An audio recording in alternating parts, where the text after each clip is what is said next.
Hallo daar mense en welkom terug by die Inside the Game Line podcast, where I'm going to give a quick brief overview, synopsis, breakdown on what just happened this weekend. First round of the Nations Cup, it was absolutely magnificent. An entire day of rugby, what more can one ask?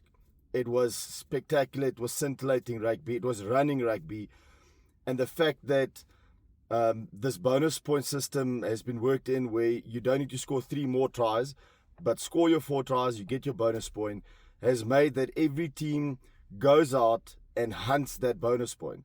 It was a kick fest some of the games, but it was scintillating rugby. And what can we ask for more than what we just received this weekend? An absolute humdinger of a weekend. And let's just have a quick look at it. If you look at the results, the first game up was spectacular. France, New Zealand never disappoints, and the fact that France brought a somewhat understrength team didn't mean a thing. They played for pride, they played to win. They made they made New Zealand absolutely go for it. And New Zealand, guys, look, it is the greatest rivalry between us and New Zealand, and I will never speak a bad word about New Zealand. They are, or they were, are still one of the top 2 teams ever in rugby. And you cannot, and I say to all the Springbok supporters out there, you cannot underestimate and throw away this All Black team. They were not good under Razor, even though they had a 70-odd% win percentage, doesn't matter. They've got a coach now that knows how to beat the Springboks, that knows how to play running rugby, and they just showed the passing skills, the slickness of it, the speed to the ruck, the speed of the ball, the speed of the pass was absolutely magnificent. And Ardie Savea just rolled back the years and played a brilliant game. And they've got Cam Roigott there, who, in my estimation, probably top 3 scrum halves in the world. They are a force to be reckoned with moving forward in this Nations Cup, in the greatest rivalry, and I do think Dave Rennie will turn this team around, and come World Cup, they're going to be a handful. So, France, what can you say about France? Look, they didn't bring their top players with, and Dupont, again, as per usual, he doesn't want to tour to the south for some odd reason. And until he does that, until Anton Dupont actually plays a New Zealand or a South Africa or Australia in the south, he will not be seen by anyone in the southern hemisphere as the best rugby player in the world. He will not. But damn, that French team can play. And if you think that LBB must come back in, like I said, Dupont must come back in, Michalak, all those type of players, some of the forward players must come in, they will be tough. They will be ready. And come World Cup, it's going to be difficult. And as things would go, South Africa will play them in hopefully the semi-final if we get past New Zealand, which is going to be difficult. They are legit. They are good. And if you look at the rest of the teams, Japan, Italy, I thought Italy might do something. Going off their Six Nations form, they flattered to deceive. And Japan stood up. The Brave Blossoms, they said to hier en nie verder nie. And they made Italy work for it, and they came up trumps. The Japan team played out of their skin. And if we look at the next one up, Australia, Ireland. Well, I was on the fence about this one. Australia in the past couple of years weren't as good. They aren't as good. And I think they're lacking a couple of big game players, game breakers. And Ireland, I don't know. After Johnny Sexton left, and it's been 2 years now, they've not been the same team. They don't play with the fluidity. They don't play with the speed.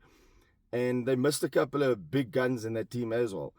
So it was a good game still. Nevertheless, it was brilliant. It was fast-paced. It was a nail-biter at the end. And I do think 1 or 2 calls either way in Australia could have grabbed the game and won and beat Ireland. And you know what? Both teams are legit. I think Ireland's going to struggle against New Zealand coming up in a couple of weeks.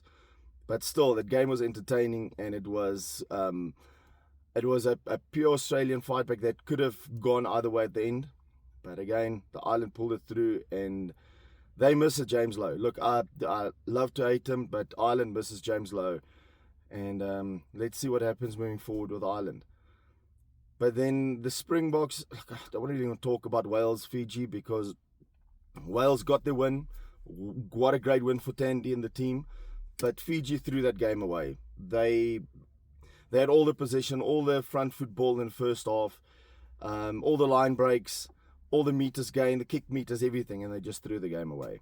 So I think Fiji on the day can rock a couple of teams, but they're in the third, fourth tier. And Wales done well to win, and great for them. They're lying first in the Northern Hemisphere group, which is absolutely brilliant to see.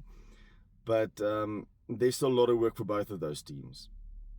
On to South Africa, England. What more can I say that I haven't said already? I don't think it was our best performance, but it was our best first up performance.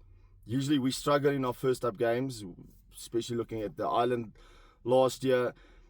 We played a game that is truly South African.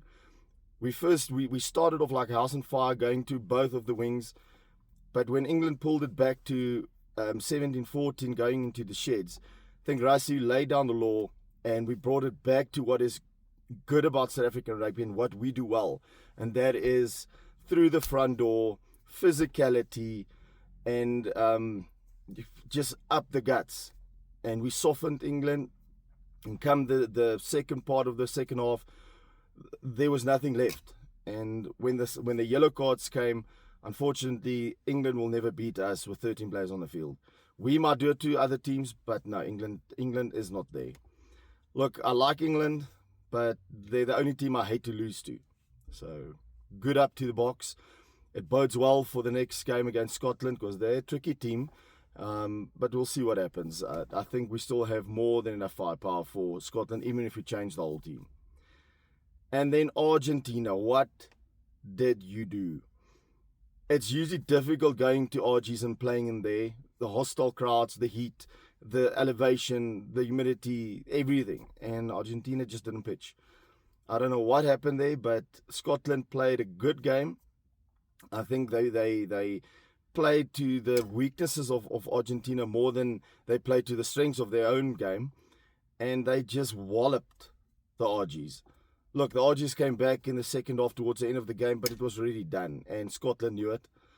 So that was a bit of a surprise. I touted the Argentina teams to roll Scotland there in Argentina, but unfortunately didn't work out that way. So guys, what do you think about the first round of this Nations Cup?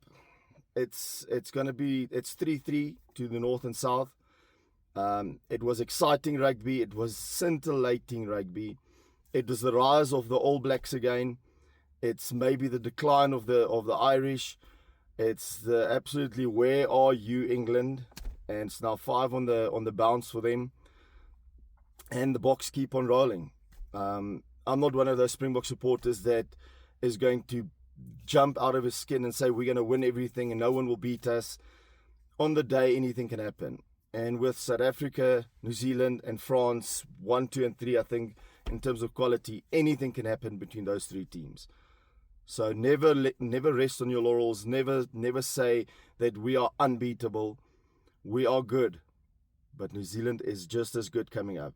The France, you can never underestimate them as well. And Australia and Ireland, I think they're scrapping for 4th and 5th. And England, I don't know what's going on with them. But guys, absolutely thank you for watching. Thank you for commenting. Thank you for sharing. And I'm just a normal guy. Just wanted to talk some rugby. I love my rugby, and I hope you guys enjoy what I put out. And enjoy the upcoming week. It's going to be a long week, but we're almost there. And then it's rugby again.